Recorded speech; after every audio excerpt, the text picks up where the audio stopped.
Seria o Santo Graal uma lenda? O que é o Santo Graal? A palavra Graal deriva do francês antigo Graal ou Gradal. O termo Graal ou Gradal possui origem latina, originado de termos como gradalis e cratalis, que significam prato ou taça. No entanto, segundo o que é dito, o Santo Graal seria uma taça ou um cálice. O conto do Santo Graal foi uma das histórias mais famosas da Idade Média e trata-se de um suposto cálice, ou taça, que Jesus Cristo teria usado na última ceia. Esse cálice teria sido levado por José, da cidade de Arimateia, um dos seguidores de Jesus, para a Inglaterra e posteriormente buscado pelo rei Arthur e seus cavaleiros. Esse cálice, pelos relatos, teria poderes sobrenaturais. Segundo a Bíblia, José de Arimateia era um homem importante e fazia parte do Conselho Superior dos Judeus. Foi Arimateia que pediu a Pilatos o corpo de Jesus após sua morte na cruz. José comprou um lençol de linho, tirou o corpo da cruz e o enrolou no lençol. Em seguida, pôs o corpo de Jesus no túmulo. Além do Santo Graal supostamente ter sido o cálice usado por Jesus na última ceia, é contado também que esse mesmo cálice foi usado por José de Arimateia para recolher o sangue de Cristo após o corpo dele ter sido perfurado pela lança do soldado romano no momento da crucificação.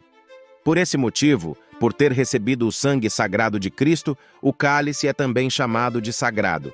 Os relatos acerca do Santo Graal não tiveram origem somente entre os cristãos. Na antiguidade, o povo celta possuía um mito sobre uma vasilha mágica.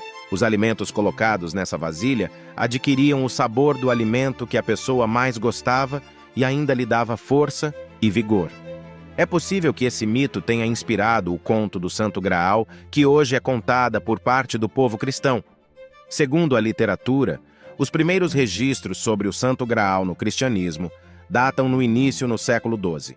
O primeiro autor a escrever sobre o Santo Graal na história adotada por uma parte dos cristãos foi o francês Chrétien de Troyes, ao contar em suas obras as aventuras do rei Arthur na Inglaterra nos tempos medievais. Outros autores foram reforçando essa ideia. Destaque para o poeta francês Robert de Boron, no século XIII, que escrevia em suas obras a ligação do rei Arthur com o cálice sagrado e como esse cálice teria chegado à Europa. Foi o poeta Robert de Boron que incluiu José de Arimateia nesse relato do Santo Graal até sua chegada à Europa. Segundo os romances de Boron, José de Arimateia é o encarregado de guardar e proteger o cálice sagrado. Ainda segundo esse poeta, o Santo Graal chegou na Europa da seguinte forma. Em Jerusalém, durante a última ceia com os 12 apóstolos, Jesus Cristo converte figurativamente o pão e o vinho em seu corpo e seu sangue, respectivamente. Esse sacramento, denominado Eucaristia, é um dos pontos máximos para os cristãos. E nessa ocasião, o cálice usado por Cristo é o Santo Graal. Após a última ceia, Jesus é preso e crucificado. Após a morte de Jesus, José de Arimateia pede autorização para recolher seu corpo e sepultá-lo. Antes, porém, um soldado romano fere o corpo de Jesus para ter certeza da sua morte. Com o mesmo cálice usado por Cristo na última ceia, José de Arimateia recolhe o sangue de Jesus, o sangue sagrado, que escorre pelo ferimento.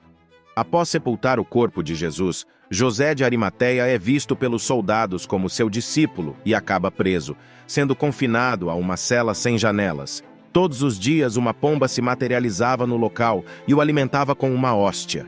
Mesmo após ser libertado, Arimateia decide fugir de Jerusalém e vai para o que hoje é a Inglaterra. Ele foi na companhia de outros cristãos. Ele cruza a Europa levando o cálice sagrado. José de Arimateia funda a primeira congregação cristã da Grã-Bretanha, onde se localiza a atual cidade de Glastonbury. Nos romances medievais, nessa mesma região ficava Avalon, o lugar mítico que guardaria depois o corpo do rei Arthur. Arimateia prepara uma linhagem de guardiães do Santo Graal, pois o cálice, além de ter poderes, dá superpoderes a quem o possui. Seu primeiro sucessor nessa missão é seu próprio genro, chamado Bron. Com o tempo, o Santo Graal e seus guardiães se perdem no anonimato. Quem tenta reencontrar o objeto é justamente o rei Arthur, que tem uma visão indicando que só o cálice sagrado poderia salvar sua vida e também o seu reino de Camelot, que ficaria onde hoje está a cidade de Caerleon, no país de Gales. Os leais companheiros de Arthur Os cavaleiros da Távola Redonda saem em busca do cálice, sem jamais encontrá-lo. Algumas igrejas da Europa dizem possuir o verdadeiro Santo Graal. A mais conhecida delas é a Catedral de Valência, na Espanha. A Catedral de Valência teve sua construção iniciada no século XIII e alega possuir o verdadeiro Santo Graal. Essa catedral explica que essa relíquia foi levada para Roma por São Pedro e depois foi enviada para Huesca por conta da perseguição sofrida pelos cristãos no Império Romano. No século XV, o rei Afonso, o Magnânimo, assumiu o trono de Aragão e doou o Santo Graal para a Catedral de Valência. Essa história, porém, não é possível de ser comprovada pelos historiadores, pois faltam evidências documentais que sustentem a alegação da Catedral de Valência. Há também outras igrejas, como por exemplo a Basílica de Santo Isidoro, em León, também na Espanha, que alegam ser possuidoras do Santo Graal. O Santo Graal esteve presente em obras do cinema como Monty Python, Em Busca do Cálice Sagrado, e Indiana Jones e a Última Cruzada. Na literatura, o Santo Graal esteve presente, por exemplo, no Código da Vinci, de Dan Brown. A partir do século XVI, a crença acerca do Santo Graal perdeu força em alguns locais da Europa por conta da Reforma Protestante. Seria o Santo Graal apenas uma lenda? Ou um dia será encontrado? Será que é possível que o Santo Graal seja encontrado junto com a Arca da Aliança? Deixe nos comentários. Pessoal, muito obrigado por sua companhia. Se você gosta deste tipo de conteúdo, inscreva-se no nosso canal e ativa o sininho para ser sempre notificado. Ter a sua inscrição significa que o nosso trabalho e a sua atenção valeram a pena. Temos também outros temas, como lendas urbanas. Venha conhecer nosso canal até o próximo vídeo.